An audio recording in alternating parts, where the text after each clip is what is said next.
In this video, I want to review commutative and associative properties.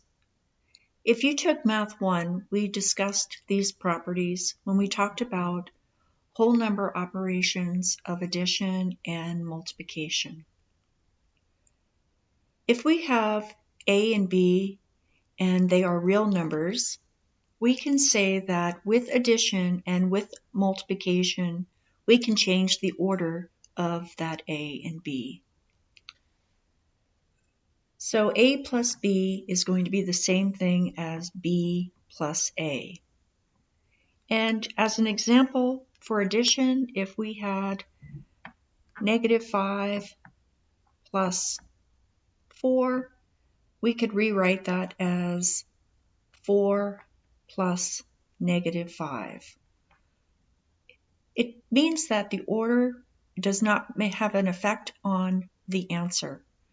-5 plus 4 is -1, and 4 plus -5 is also a -1. This is also going to be true with the property or with the operation of multiplication. If we have 3 times a -2, we can rewrite that as -2 times 3. A positive times a negative will result in a negative. 3 times 2 is 6, so -6, and you'll get a -6 when you multiply -2 times 3.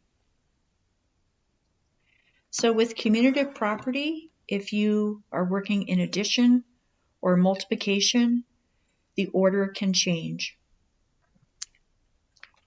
Let's look at associative property and a few examples. If A, B, and C are real numbers, then the quantity of A plus B plus C is going to be equal to A plus the quantity of B plus C. That's also true if you have multiplication. The quantity of A times B times C will be equivalent to A times the quantity of B times C. Let's go ahead and look at some examples.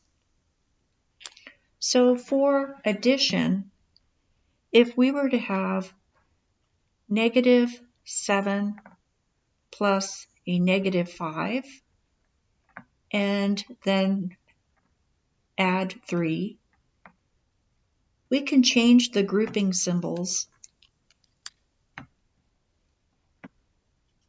to include the -5 and the 3. So -7 plus the quantity of -5 plus 3. Now, if I figure out what this left-hand side equals, we'll find that it's going to be the same on the right side. If I follow order of operations, I'm going to solve what's inside the parentheses first.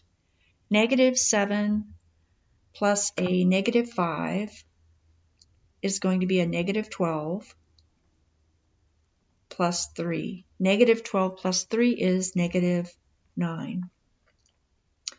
-5 plus 3 is a -2. And so I'm going to bring down this -7 plus -2. Again, that's going to give me a -9. Let's look at a multiplication problem. In this example, I have 4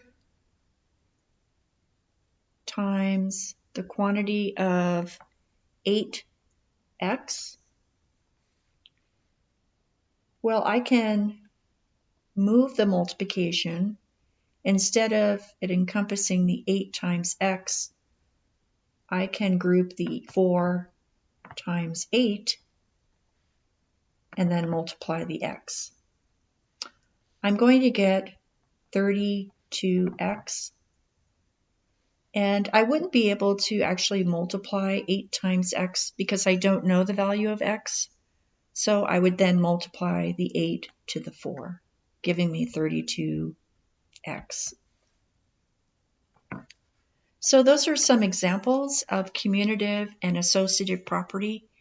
In the next video, we will simplify expressions using commutative and associative properties.